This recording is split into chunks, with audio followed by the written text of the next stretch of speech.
जब उनसे कहा विभीषण ने कि प्रभु जी ये तो रथ पर सवार है, आप पैदल हैं, तो आप हनुमान जी के कंधों पर हैं।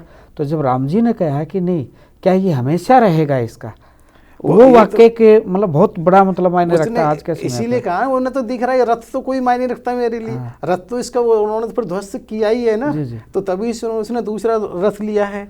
उसके बावजूद जब प्रभु ने इस तरह से उस पर हमला किया तो उससे वो परेशान हो जाता है, और जिसके कारण से ही तो उससे माया करनी पड़ी है। और माया करने के बाद जब प्रभु उसको और बाहर छोड़ते हैं तो वो होता क्या है कि इस तरह से घायल हो जाता है कि अब उसके जो बाण है ना, लक्ष्य, वो भी इधर उधर भटक रहे हैं।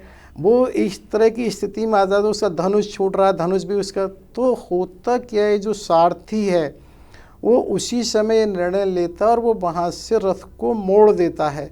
तो जब वो रथ को मोड़ देता है तो प्रभु तो कभी भी ऐसा कर ही नहीं सकते कि ऐसी स्थिति में उस पर बाण छोड़ें। तो वो होता क्या है कि लंका की ओर जब वो आता है तो लंका की ओर आने पर जब वो सचेत होता है तो वो सारथी को एक तरह से डांटता है कि तूने मूर्ख है और तूने ऐसा किया कि उत्कोच, यानी कि किसी उसके लालच में, लोभ में, रिश्वत में, घूस में, एक तरह से शत्रु के तूने ऐसा किया। तो वो ये कहता है कि नहीं, मैंने ऐसा बिल्कुल किसी वजह से नहीं किया, ना मैंने किसी से कोई उत्कोच लिए, रिश्वत, घूस। लेकिन ये सारथी का भी धर्म होता है। जिस तरह क्या होता है, रथी का धर्म है कि सारथी की सुरक्षा करे, और ये सारथी का धर्म होता है रथी की सुरक्षा करे।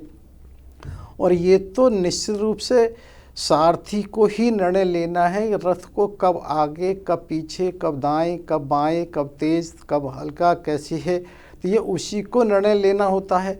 तो क्या ऐसे में मेरा ये निर्णय गलत था जब मुझे ये दिख रहा है कि आपकी सुरक्षा बहुत ज़रूरी थी और उस समय सुरक्षा का कोई विकल्प ही नहीं है, तो उसके कारण से ही तो वो उसको लंका की ओर मोड़ता है। तो फिर उससे समझ आता है दशग्रीव को, वो कहता है हाँ नहीं, तुमने ये ठीक किया, कभी कभी क्रोध के बस ऐसा हो जाता है।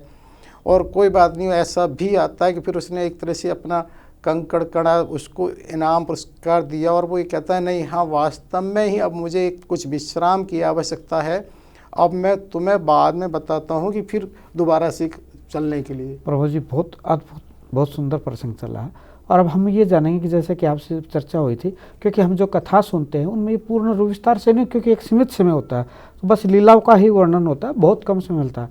अब लंका में जब रावण गए हैं वापस, वहाँ पर क्या बातें हुई हैं, क्या विचार मंथन हुआ है, क्या उनका विरोध हुआ है, अगली कड़ी में आपसे जानेंगे। क्या होगा इससे पहले एक बारी हम इसका भी जिक्र करेंगे भी अशोक वाटिका में। जी। क्या होता है कि वहाँ पर उसमें एक प्रसंग आता है, अशोक वाटिका में वो माता सीता की क्या स्थिति है, उसके बारे में भी चर्चा करेंगे। चलिए प्रभु जी, अगली कड़ी में फिर से चर्चा करते हैं।